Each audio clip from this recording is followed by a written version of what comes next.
And speaking of the Egg Bowl, that's probably my favorite game of any game. And it doesn't get the publicity of like the Iron Bowl. Yeah. It's like the redheaded stepchild of the Iron Bowl. But it's like drunker, it's crazier, it's wild. They play on a holiday. It's weird, it's wacky. There's brawls, there's fights, there's this, there's that. Do you have in your years covering that thing any standout stories or memories covering the Egg Bowl? Well, it's hard to beat the ATV. I never expected an interim head coach to come out on an ATV. I think one thing that was fun about covering the Egg Bowl too is I think Will Rogers was a good example of kind of what that rivalry means in that state, because he grew up powder blue and red. Like he loved Ole Miss, and then he comes to state, and I mean, you would be hard pressed to find a guy the last few years that has represented Mississippi State better than Will Rogers has. So he goes from being an Ole Miss fan as a kid to being a huge representation of Mississippi State. And every time we would talk to him, they would play the game before the Egg Bowl. Usually, my first 2 years on the beat, they had their FCS foe strategically scheduled for that week, and then they played Southern Miss this past year, and they would always be great because you'd finish that game against that FCS team, and State would destroy them, and you get in that presser, and it becomes very evident that parts of that week were spent preparing for the Egg Bowl more so than East Tennessee State or whoever they might have been playing. So you could just see like what that game meant to Will Rogers. The one day they lost this past year, and he enters the portal the next morning, I think it was. So I think he knew not only that they had lost the Egg Bowl, but that was his final game at State, but like the emotions like that he was wearing, like that game like meant a ton to him. So it was really cool getting to cover, not just that game, but cover players like him and Jet Johnson and Nathaniel Watson, people who grew up, watching the Egg Bowl and were so invested in the Egg Bowl. All right, we're here. Stefan Krajisnik. Did I get it right this time? You did. Boom. Clarion-Ledger. You're usually Ledger. pretty good about getting it right. Dude, I'm such a hick. I screw up my own name half the time. So, but you cover Mississippi State. You're here for the SEC basketball tournament. We'll cover a lot of basketball. And truth be told, I'm going to be putting this out probably a couple weeks away, because I did this last year. I'm trying to do this like my own media days at every basketball tournament. And I put out the videos, great interviews, and they get no views because everybody is so into the NCAA tournament, SEC basketball. So I'll probably hold off on this for a couple weeks and then put it out. We'll get a lot more traction. But I can't thank you enough for coming in here. Yeah. And how's Nashville treating you? It's great, man. I love when events are up here. I think this is, I know Birmingham's kind of been like the hub for the SEC for a while, but I think people are really gravitating toward Nashville and the possibilities for, the conference to, have a lot of success, with events here. I think, Media Days last year was awesome. Yeah. And there was a lot of people happy with it being in Nashville, especially when, Media Day revolves a lot around us and reporters. We all love when things are in Nashville, just as much as I'm sure the coaches and teams and fans do. And the basketball tournament here, I mean, it's just such a great location when you think about, the teams that have traditionally been successful, in SEC basketball, the Tennessees, the Kentuckys, even, Arkansas to some extent. Nashville is kind of there in the middle for a lot of those fan bases, and I think you see them travel, really well. Today I'm here right after covering the Mississippi State win against LSU, and there was a ton of Mississippi State fans here. Yeah, people are coming out. They want an excuse to come to Nashville. I think it's been great. I'm excited, for Media Days in Dallas and wherever, it takes us down the road. I think Atlanta was great too, but my vote will always lean heavily toward Nashville. The more often we can come here, the better. Yeah, I think it's safe to say the SEC has outgrown Hoover, Alabama. Yeah. Have you been down to a Hoover Media Days my yet? first Media Days was the last one in Hoover, and hopefully the last one ever. What's funny is I understand from a fan perspective of not wanting it to be there, but Hoover became, at least from my perception of it when I showed up in 2021 for the first time, it really became like this beloved place among the media members, though. Like the names are slipping my mind, but there was one kind of like brewery, bar type place that was right by the hotel, right? And that place would shut down, let's say like 9 or 10 p.m. And then everyone would pivot to, I think it was called Gabriel's is what the place was called. I could be wrong. Was it the Irish one? Yeah. Yeah. And you walked in, I mean, there was cigarette smoke spewing from those walls. The place was like so old, like everyone was smoking inside, but it was such like a legendary place among SEC writers and reporters who had made that trip to Hoover. So there's definitely a special tie to Hoover. But I think the SEC is seeing with Nashville, Atlanta, and Dallas next year that there's money to be made with these events. And if you go to cities where fans want to travel to, you're going to have a lot of success. Yeah. And now, when I have people in here, I love to get a little bit of background, their story, their journey, and whatnot. And you went to Indiana, right? Yeah. There's isn't there like 36 of you that went to Indiana that now cover the What's up with the Indiana to SEC pipeline? Yeah, the pipeline is crazy. I mean, the pipeline even specific to Mississippi has been crazy. I mean, you look at people from awesome people like Courtney Cronin, who was at ESPN now covering the Bears. She was an Indiana alum who started, in Mississippi, or at least early in her career was in Mississippi. Yep. Ben Portnoy's come through here, and now I'm here, and it's fun watching the pipeline grow. But yeah, I grew up originally in the southeast side of Chicago or so. As a young kid, and my family around 2005, we moved to Indiana, and lived in Indiana my whole life, kind of the northwest part of Indiana. So I claim Chicago as my city more so than in Indianapolis or something like that. I grew up in the Chicago TV market and watching, Bears, Bulls, Blackhawks. I'm a White Sox guy, but a lot of Cubs friends. And my journey took me to Indiana, where I got my journalism degree, and I have so much respect for the sports media program there and what our director there, Galen Clavio, has been able to build. I think when you think about sports journalism, the Syracuses and the Northwesterns are, in the Missouris too, are, kind of some of those first schools that come to mind. But I think what Indiana's building in that program, I think it shows in the amount of professionals that have come out and are doing things in this industry from Indiana. So I think that program has grown a ton. I think Indiana, should be up there with some of those elite programs traditionally in terms of, sports media and the journalism, as a whole that they've been doing in the media school there. So a lot of respect for Indiana, and I love that state. But it's been cool to, kind of grow a career and a professional career in Mississippi. I've been covering Mississippi State since 2021 that summer, after I graduated from Indiana. And, I started at the Daily Journal in Tupelo, and, in like April, I think of 22 is when I made the switch to Clarion-Ledger and the USA Today network. And I've been working there ever since, working with Chris Thomas and the folks here in Nashville, very closely. And then, also in Mississippi, you've got, David Eckert, who's been covering Ole Miss for us for, a little bit now. So it's been a crazy journey for sure to go from, small town, I shouldn't say small town, but growing up outside Chicago and then moving to Indiana, and then, kind of going from the city feel to then you go to Bloomington. It's a college town through and through, and then you move to Mississippi, where everything's so much slower. Right, to go from Chicago to Starkville, Mississippi is different, but I've loved it. I wouldn't trade anything for the journey, and it's been cool to kind of go from Big Ten country to SEC country and realize how cool this conference is and the opportunities for professional journalists to have. It's amazing. Yeah, and that's right where I wanted to go, because I'm sure you were well aware of the SEC and the teams and everything like that. But did you have any idea before you moved to Mississippi, started covering these teams, just how I call it insane, but I say that in like a loving way. Yeah. Because if not for the insanity, I don't have this job that I have, and I'm insane too. But just how much people care about these teams. Were you aware it was to the level that it is? Yeah, I mean, you see it on TV, right? You tune into CBS, the 2:30 game, Central Time, and you kind of see, the magnitude of it all. You understand that college football runs through the SEC. You get, you see Kentucky basketball, like that all.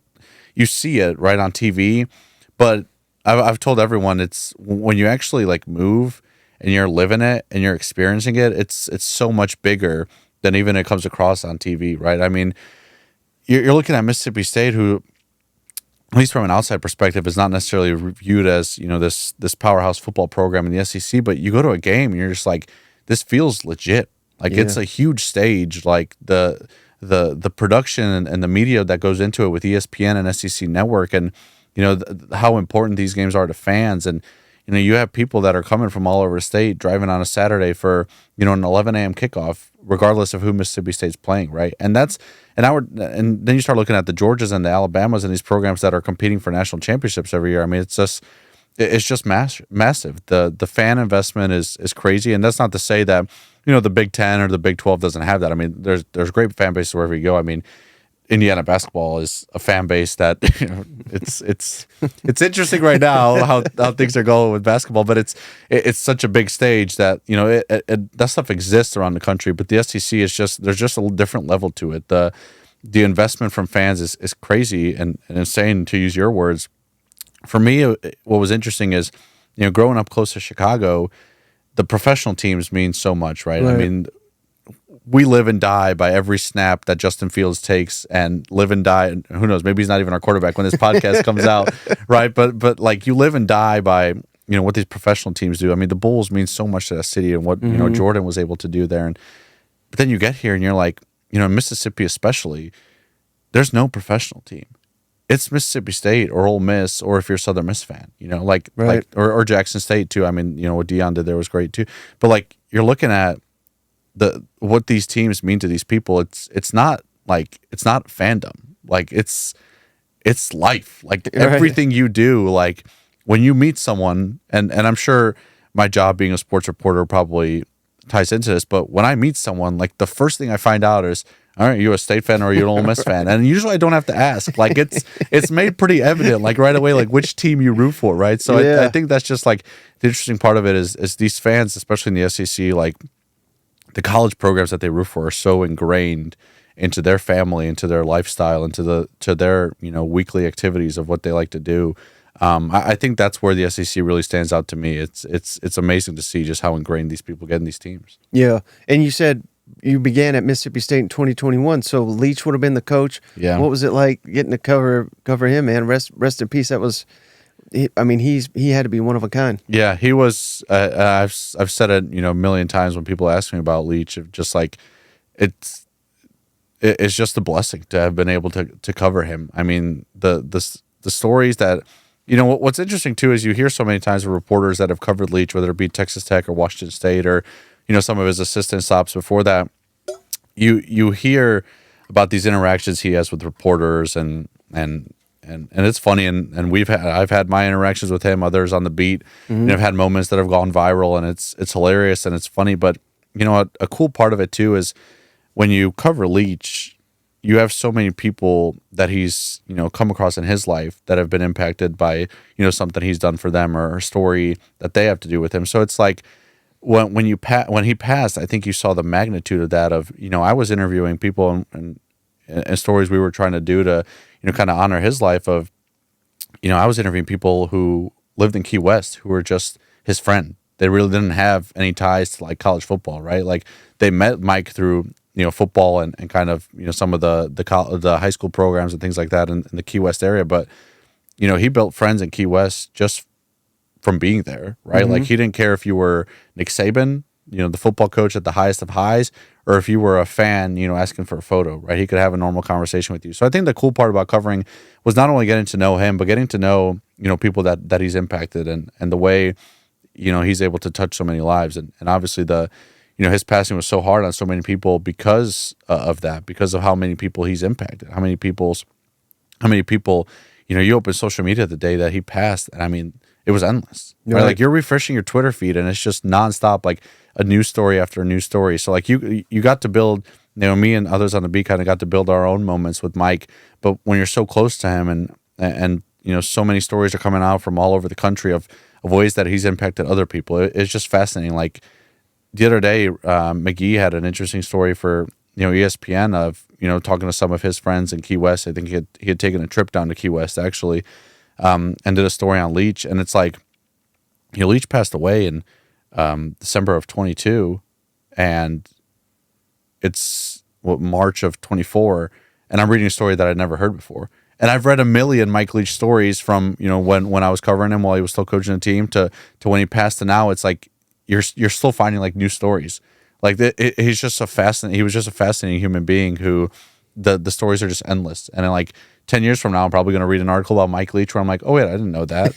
Because it's just like, it's nonstop. Like there's always something about him that was just so fascinating. But, so I think just genuine to like who he was. Like he really, like the stuff about coaching football and that, like, I mean, he was an outstanding football coach. He's a Hall of Fame coach, in my opinion. I don't think there should be much of a debate about that. But what's interesting is like he never acted like that, right? He never acted like he was this big time college football coach.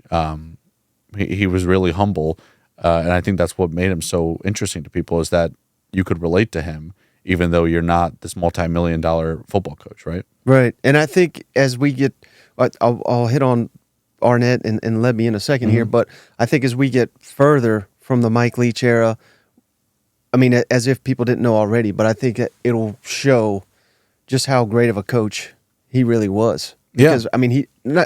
Obviously he did it for 20 plus years at a high level, but man, I mean, it's like Mississippi State winning 9 games, and some people were like, man, probably should have won 10 or 11. I mean, again, that goes to the craziness we all have, but then in the one season he's gone, it takes a big step backwards. And I think what's tough too is like, I'm really curious to see what that 2023 Mississippi State team would have been like if everything had gone, according to plan. Like Leach was going to come back. They had just won 9 games. I think, they had some momentum on the recruiting front. They were doing well. I think they had gotten to a point where they felt really good about, Leach having his time to kind of recruit his players and players who fit his system. Things were really going well. I'm really, really interested to see how that team would have panned out. And, they go 5-7.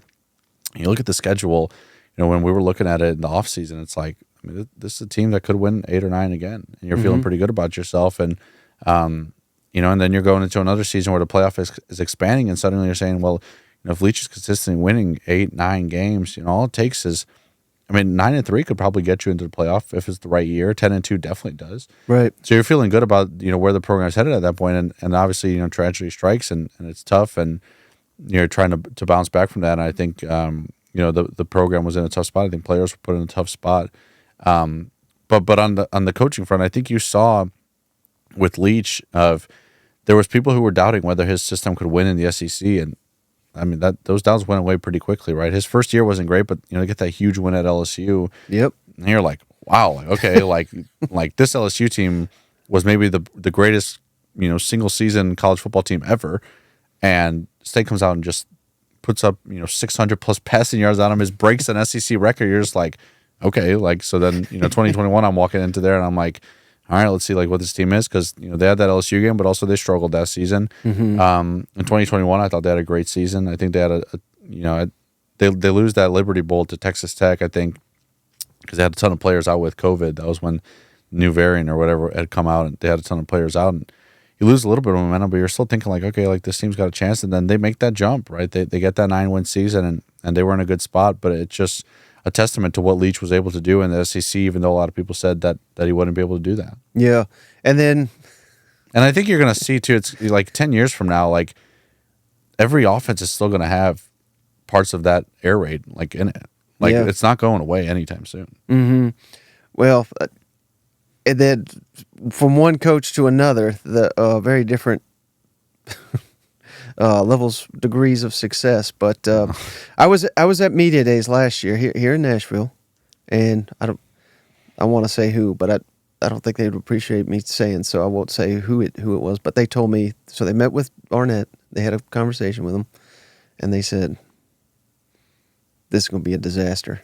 And that was at media, and they were dead on. So how early did you know? And again, it's circumstances. I get it. Maybe it's unfair to criticize too much, but how early into the Zach Arnett era did you say, "Ooh"?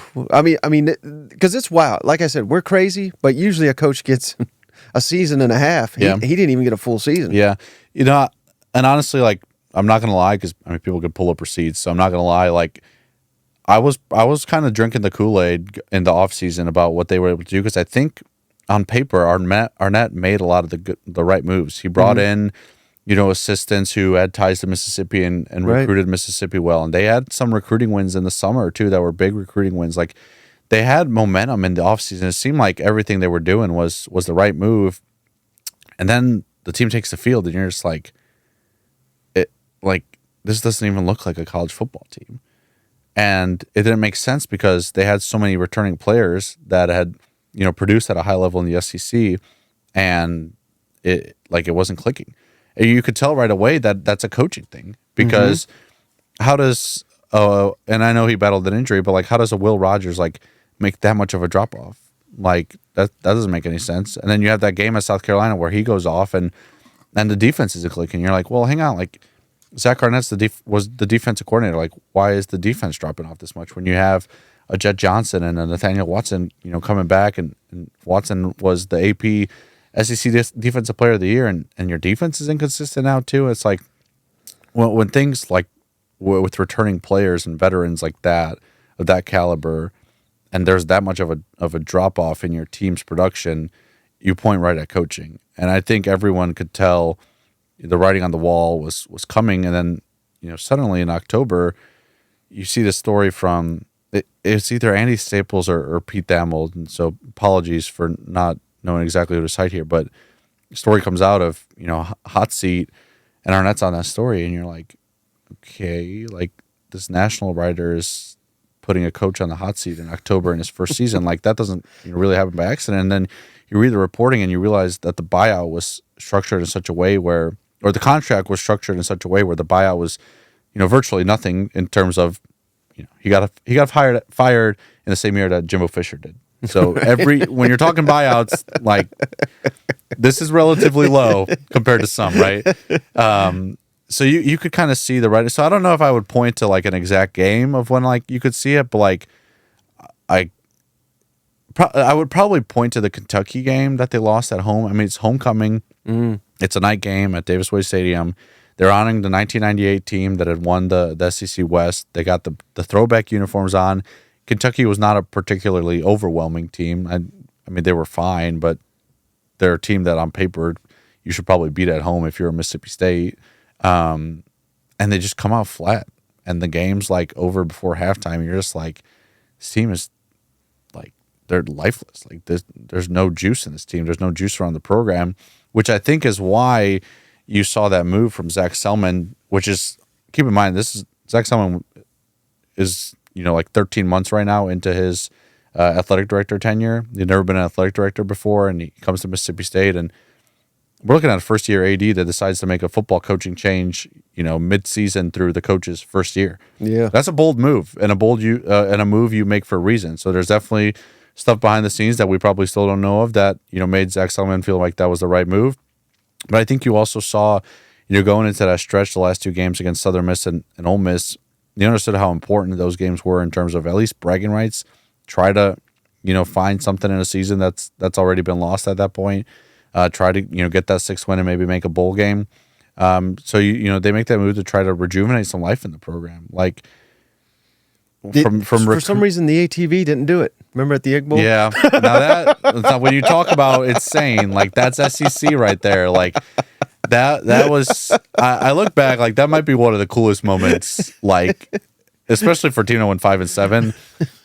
From all the state sporting events that I've covered, and I've covered so many crazy things with Leach, when he rode out on the ATV, and we had heard murmurs of it, they were like, hey, this might happen, you might want to tell your photographer to be ready.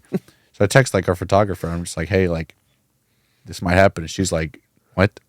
I'm like, yes, the interim head coach who's been here for, who's been in this head coaching job for, less than 2 weeks now, because the Egg Bowl on Thursday. It's just be prepared in case this happens. So that was an all-time moment. But for the game last week, it didn't win them the Egg Bowl.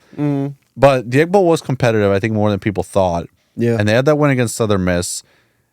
So I think making that move, it didn't necessarily save the season. It ended a bowl streak, but it gave them a little bit of momentum of being throughout everything this season, how horrible things panned out to be with this coaching staff.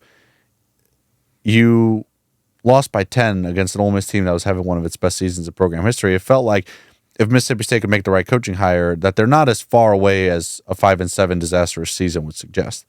And I think that's why they made that move, and they were able to bring a little bit more energy back into the program. I think they made a a good head coaching hire. We'll see how it pans out. I mean, it's a first year head coach. You never really know. Mm-hmm. But I think on paper, it looks like a good hire.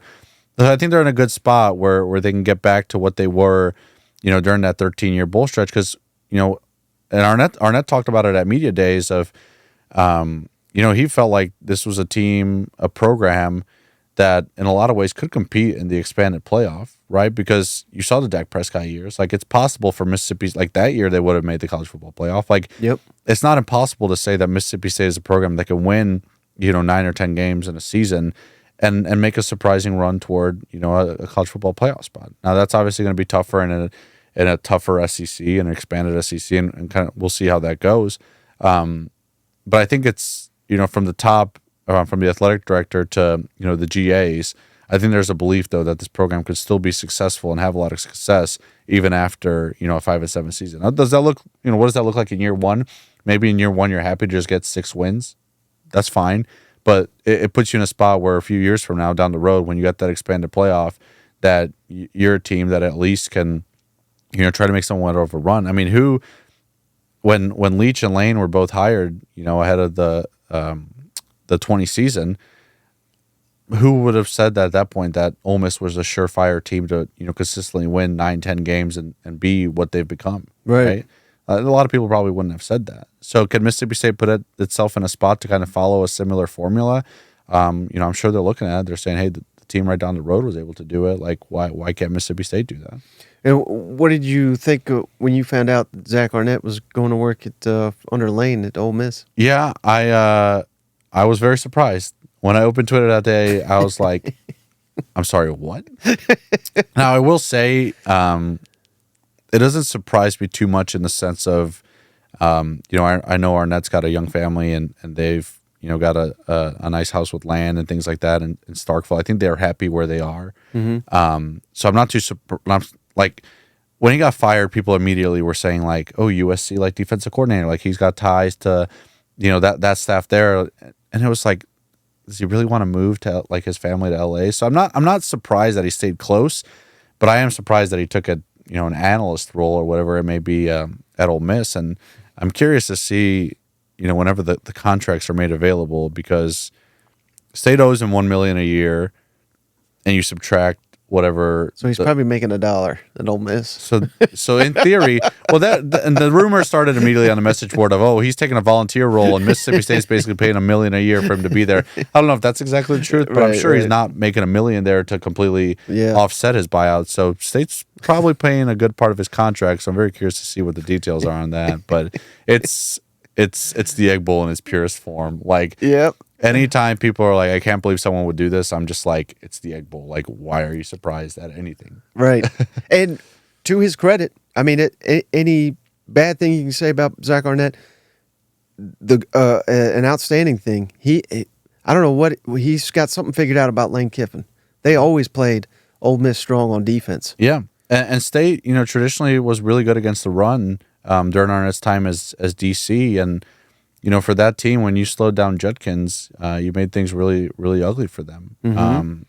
But yeah, I'm sure that's part of it too. Of like Lane obviously has some level of respect for Arnett because he's gone against them, X amount of times and has seen how difficult it is to go against his defenses. I still am a firm believer that Zach Arnett could be a really good defensive coordinator. I think being a head coach, maybe part of it was, he was a young first-time head coach. Maybe in 10 years he's going to be a head coach somewhere, and you're going to say, oh, like he learned from his time at Mississippi State, ended up being a pretty good head coach. But when it comes to defensive coordinators, I think that's why you saw his name immediately tossed around at some of these big jobs. I mean, like Auburn, LSU, USC. Like if he had gotten any of those jobs, I don't think anyone would have been that surprised, right? Right. So, but yeah, he made it tough. They found ways to slow down that Ole Miss offense. I'll never forget that 22 Egg Bowl, which wound up being Mike Leach's last game. Of like State made that game really ugly. It helped them that it was cold and rainy, and you get that a lot with the Egg Bowl. It's funny because you'll have Lebby and Lane in this rivalry. It's like the Egg Bowl is built on like these cold, rainy, like hard-nosed games, right? You don't see a lot of high-flying Lincoln Riley type offenses in the Egg Bowl. So that game specifically, like State made it ugly. They slowed down Judkins in that rushing attack for Ole Miss, and I think Jackson Dart in 22 was not nearly as good as Jackson Dart in 2023. I think he's improved a lot.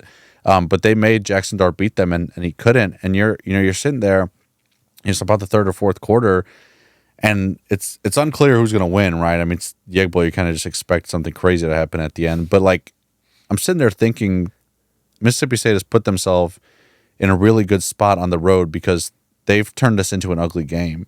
And it felt like that state team was more built to win a game like that than that Ole Miss team was.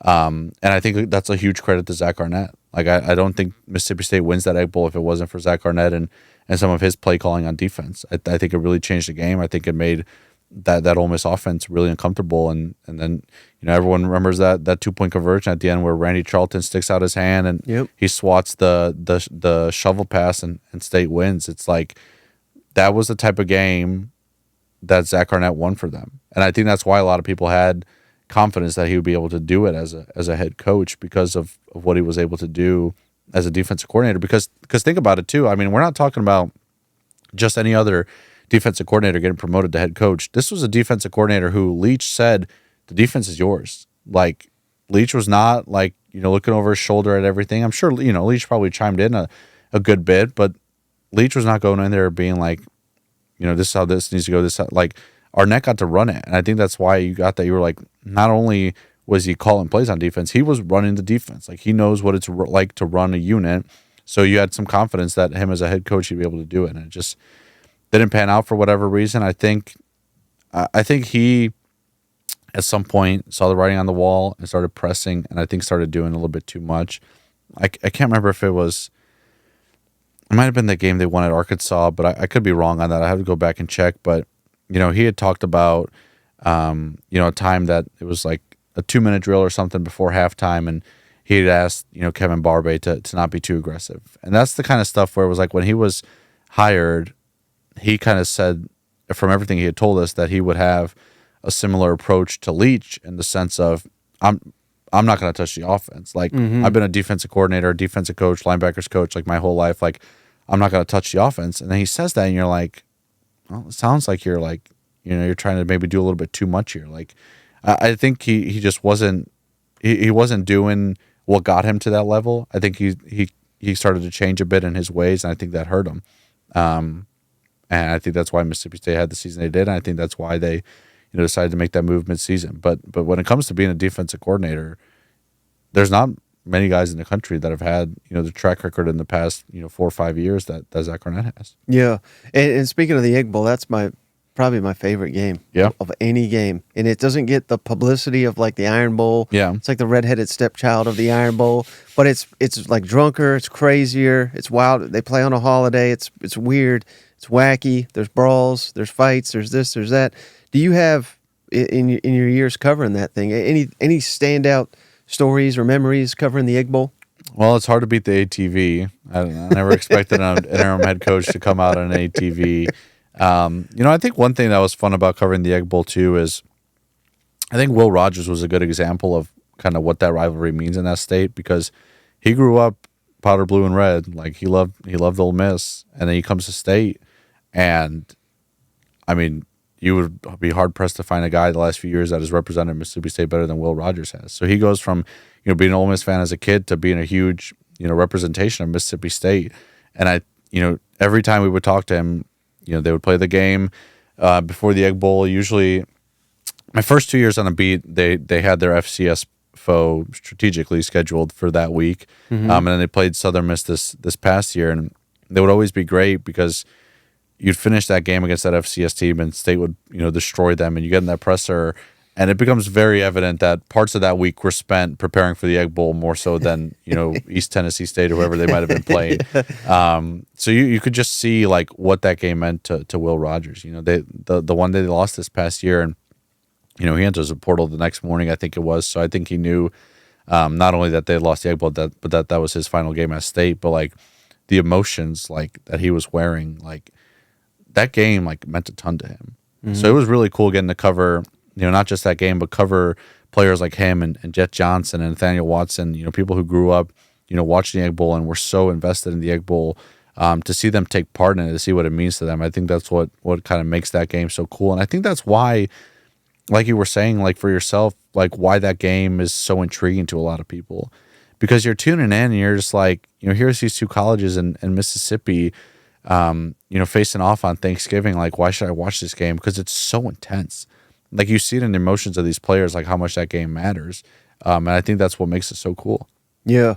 And then speaking of cool, one thing that kind of blew my mind, I didn't anticipate. I should stop being surprised by SEC fans, but when freaking Jeff Lebby landed, and I'll throw I've got the visual at home because if you look hard, you are in the middle of a mass of people holding up your phone. What was that moment like? Because you would know better than I, but to my memory, it was like late at night, and it was just a mob of people there for Jeff Lebby's introduction. Yeah, it was late on a Sunday night. It was the day after the Iron Bowl and things like that. And yeah, I didn't really know what to expect. We were just kind of informed, like, they're doing this event, fans are invited.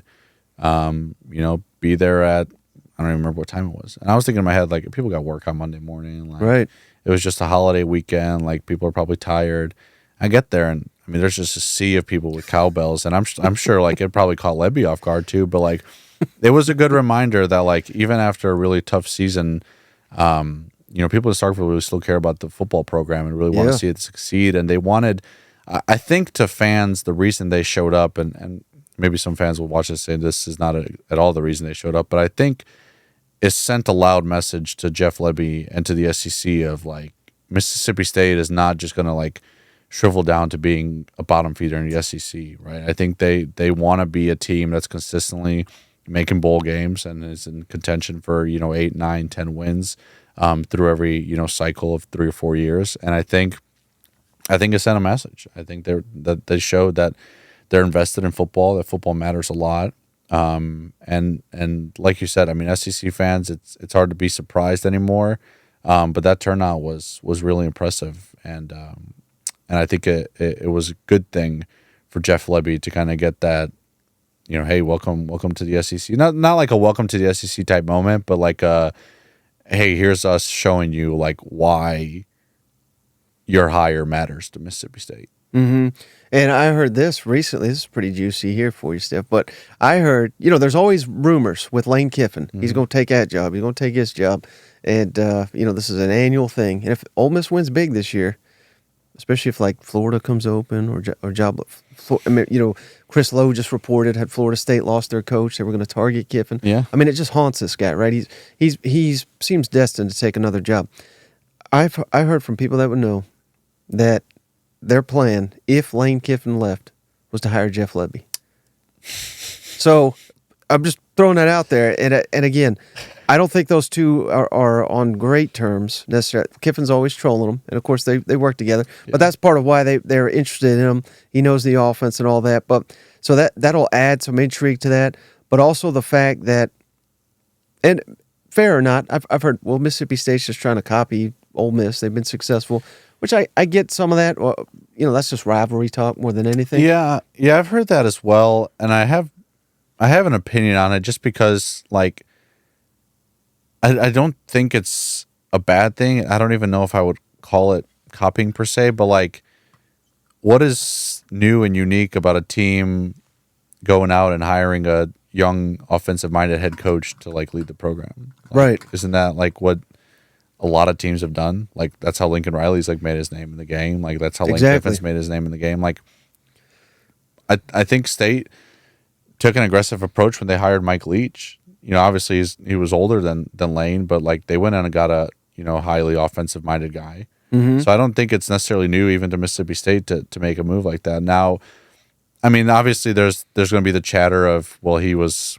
He worked under Lane Kiffin and, the whole little brother thing that comes up in rivalries and all that. But it's like, I mean, if he wins at Mississippi State, everyone at Ole Miss is just going to hate him. Right. So it's like, okay, like, do you want to call it copying? Sure. But like, okay, then well, Mississippi State went and took a coach like from right under your nose, and he's having a ton of success at Mississippi State. So the thing about him, replacing Lane at Ole Miss, I mean, that's obviously rumor based, and it's there's no substance to that, but if it happened, I guess you're just like, all right, SEC rivalry strikes again. Something crazy happened, but I'm sure that would stir up quite the reaction in Starkville and in Oxford. But I think what I was saying earlier too, I think on paper it was a good hire by Mississippi State, to make that move and bring in a Jeff Lebby. I think Lebby was ready for a head coaching job. I think a lot of teams, maybe not in this past cycle because it was, I don't know, it wasn't as crazy of a cycle as we see sometimes. Now, obviously, when Saban retired, things picked up a bit, but it wasn't that, raw head coaching cycle that we see sometimes. And I think if it had been, there would have been a lot more teams going after Jeff Lebby. Yeah. And it would have been curious to see where he would have ended up. But I think his ties to Zach Selman, I think Selman feels really confident about, what Lebby can do in Starkville and what he can do as a head coach. And I think it's just a smart move. I think State needed that young offensive mind type thing. So whether it's copying or not, I don't know. But I know at the end of the day, they did what a lot of college football teams think is the right thing to do right now, especially in terms of the entertainment side of it too. Like, yeah, exactly. You're on ESPN, you're on SEC Network. Like, that offense last year was not selling. Like, recruits were tuning in and they were not. It makes your program as a whole look worse, right? Like, even if you're a 4-star linebacker, you turn on that game, you're like, I don't want to play there. That's boring. Like, it's not entertaining. And I think bringing in Lebby, I think you're going to bring in a more explosive attack. I think you're going to see the deep ball a bit more. And I wouldn't be surprised if this season was similar to Lane's first at Ole Miss, where on offense you've got fireworks. And granted, State doesn't have the quarterback play, at least I don't think now, of what Lane had early in his tenure of a Matt Corral. And we'll see what Blake Shapen looks like when he's healthy, and I think he's got a chance to be good. But they don't have a Matt Corral on the roster, which I think helped Lane. But at the same time, like, him and Lebby still had to mold Corral, into taking that talent and make it into, consistent quarterback play in the SEC. But the point is to say that, early in Lane's tenure, they had a lot of high scoring games where they gave up a crap ton of points and had a really bad defense in 2020. But they found ways to win a few games, and they were entertaining to watch. And the perception surrounding that program wasn't one of, a team that was bad defensively. It was that team was really fun to watch. You're going to tune in. You want to go play for that guy. And I think that's what State might have this year, because I don't know what this defense is going to look like this year. But based on Lebby's track record, you're saying that at least the offense is going to be good. It's going to be entertaining. It's going to bring eyeballs to your program and bring recruits to your program. Right. And every time someone asks me about it, I just say, and I think it's the only answer is, I don't know, because there's nothing that we know of him as a head coach. Yeah. But it has been proven at Ole Miss, Tennessee, Oklahoma, many other spots. This offense works, and it's just so fun. To your point, where I realize the goal is not to go 7-5 every year, but if you do that and you're scoring 40 points a game, like, people will tune in for that. There's a different perception, right? You might be, let's say you start the season, you're like 5-3. It's not great, but you're scoring a ton of points. You're probably going to get flexed into that ESPN, 11 a.m. slot, as opposed to the 2:30 SEC network. I think it goes a long way. And then, you might not be great in year one, but, suddenly you're playing a couple more games on ESPN or ESPN2. Suddenly a few more, recruits are watching your games. It kind of just has this domino effect of when you're more entertaining, it goes a long way, I think, in this day and age. And I think that's the only way to punch above your weight, so to speak, to try to steal a game that, if we look on paper, Mississippi State may not win it, but if you find a way to score 40 points, even if you're giving up 35, 38, you can steal these games because you can score so dang quick, and your offense is going at such a pace that defenses don't know how to keep up with it. I think it's validated that, that's the way you beat a Alabama, Georgia, if you get so inclined, because you're never going to play bully ball with those teams and win. I think that's why a lot of people felt that year one for Lane Kiffin was a success at Ole Miss, because they were entertaining. And like I said, the defense wasn't great, but like, they're entertaining, and then, you're fun to watch. People are buying in, and then boom, the momentum starts going, and you start getting these guys in the portal, and you start getting these recruits, and you start finding, a guy like Quinshon Judkins. Because it is funny too. Like, we talk so much about Lane Kiffin being the portal king. He found Judkins, right? Like that was a old fashioned recruitment. That was not a, get a guy who had 1,000 rushing yards at an SEC program and is transferring in. Like that was, they did some hard recruiting and they had some success, and now the portal thing is moving and it's going in the right direction. And he got a quarterback that fit his system really well, and Jackson Dart. So I think the formula is there. You follow something similar to that of, Lebby. One of the first moves they made is Michael Van Buren, the 4-star quarterback who was committed to Oregon. They flipped them, within a week or so of Lebby coming to Mississippi State. So it's like, okay, this guy's going to be a freshman. He's already here in Starkville for spring ball. So let's say in theory he's going to be the starting quarterback in 2025 for Mississippi State. He's the guy that Lebby saw in high school and thinks that's going to fit his system. Well, he's going to have spring this year, fall this year, spring next year, and fall next year to prepare. So he's having basically 2 full off seasons to get ready to be a sophomore starting quarterback. Yeah. So it's like, can you get through this year and do enough with Blake Shapen to be entertaining, to now go be able to get a couple of running backs and wide receivers and things of that nature in the portal, and then you come back in 2025 and you've got it all pieced together and you've got this awesome quarterback to run it all. That's the formula. I think that's what Lane was able to do early at Ole Miss, and I think that's what got them to this point. And I think that's kind of what Mississippi State would like to do with Lebby. And where is Mississippi State as far as in terms of NIL? Because that is becoming an ever important thing. Mm-hmm. And I just had someone in here earlier. We were talking Arkansas, and I know they have money, but his point was kind of like, well, people need to see results before they get to that. That's exactly what I was going to say. I think you're at a point now where, I don't know exactly where like Vanderbilt's NIL stands, but or like Missouri's. But for the most part, everyone in the SEC has money now. Right. Like, you look at Mississippi State, like they can offer a bag for some players. Like they've got money to get players out of the portal. And I think you're seeing players be more interested in winning because I'm going to get the money if I go here or if I go there. So it's no longer about the money. Maybe early in the NIL era it was a lot about that and people saw the dollar signs and got excited, but I think you're at a part now where it's not as much about the money because you're going to get that wherever you go.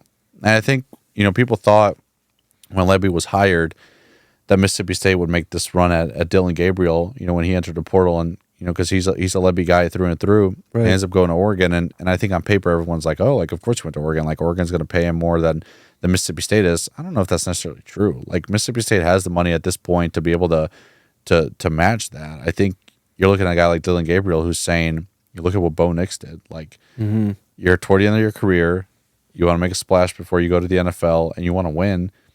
Oh, he's going to have a chance at Oregon next year to compete for a national championship. Yeah. And he probably wouldn't have that at Mississippi State, at least not next year.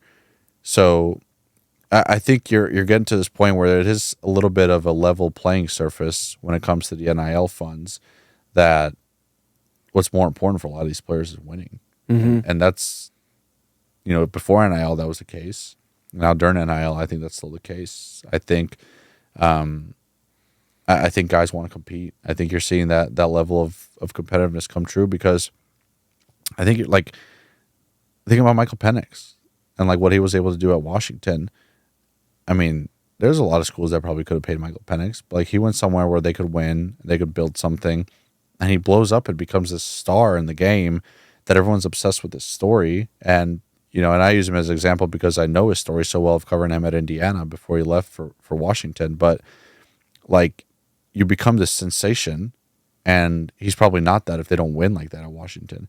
Now, could he have put up impressive numbers and that defense maybe faltered a bit more and they could have easily lost those 2 games to Oregon and not made the playoff, and maybe Michael Penix wouldn't be getting the attention that he did, but like he won, and I think that's part of what elevated his stature so much. Now, it helps when you have a left arm like that and you have an offense like that that's very entertaining to watch and is very intriguing to pro prospects. But I think you look at that and you say, like, for him and Bo Nix, I think winning is what helped boost their stock as much. Penix probably helped him a ton to show that he could stay healthy.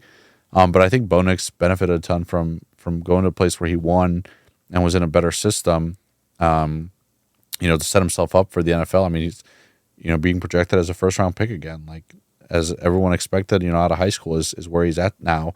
And I think a big part of that is going to a program that had success on the field and had good players around him, more so than, Auburn could have paid Bo Nix as much as Oregon did. Auburn could have thrown that money his way to keep him. I know, his ending there, he struggled during playing there, but like, you're looking at Oregon, you're saying, well, Bo Nix didn't necessarily just go there for the money. I think he went there to win. And I think Michael Penix went to Washington to win. And I think Dylan Gabriel went to Oregon to win. So I think you're at this point where it is a little bit more of a level playing field in NIL because everyone has money. And I think Mississippi State is capable of competing in that realm in terms of paying players. But now they need that extra piece of, okay, go show a Dylan Gabriel why Jeff Lebby as a head coach can have an explosive offense and get the interest of a high level quarterback. And I almost totally overlooked this, so I got to ask you, being with ties to Indiana and all, how stunning is it that half their damn staff from 5-6 years ago is now in Tuscaloosa? It's honestly, it's crazy.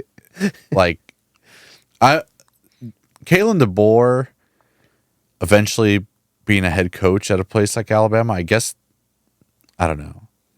I want to say it doesn't surprise me, but then I'm grasping that does. I guess it is still really impressive. But like to see like him and Kane Womack and a lot of those guys at Alabama now. I mean, it's crazy. I was a student reporter covering those guys, and it's like, oh, these guys are like the saviors of Indiana football, and these guys are going to fix Michael Penix, and everything's going to be fine. And then like they leave, and you're like, okay, like you guys were a big part of the success, and then they go and they both succeed, and you're like, oh wait, like you guys like were the reason for the success. Like we lost the two guys that were the reason for the success, and I have a ton of respect for Tom Allen, and I think the stuff he was able to do as a head coach in Indiana. I know it didn't end well, right, in terms of wins and losses, but he was able to win at Indiana for those couple of years, more than most coaches could say. But it is crazy to look back and be like, specifically the year that Kane and Kalen were there together, it's like that defense was really good, and that offense was really good, and those two coordinators were really good, and they have very quickly worked their way up. Like this isn't me covering them at Indiana in 2010, and they've made this rise. Like this was me covering them at Indiana in 2019. And then, Kalen leaves for this head coaching job at Fresno, and then he's the head coach at Washington, and then he's the head coach at Bama. And you're just like, whoa, like this all happened in like a 5-year span, like Kane leaves and he has a couple, awesome seasons at South Alabama, and like, boom, he's the DC at Bama now. It's just like, it happened really fast. But I have a lot of respect for those guys. I mean, I was probably the biggest Washington fan, these past couple of years of just, I loved Kalen. To me, as a student reporter, he was always so kind and also like really insightful. Like talking football with him is fascinating because he just sees offense in a way that not a lot of coaches do, and I think it's a big part of his success.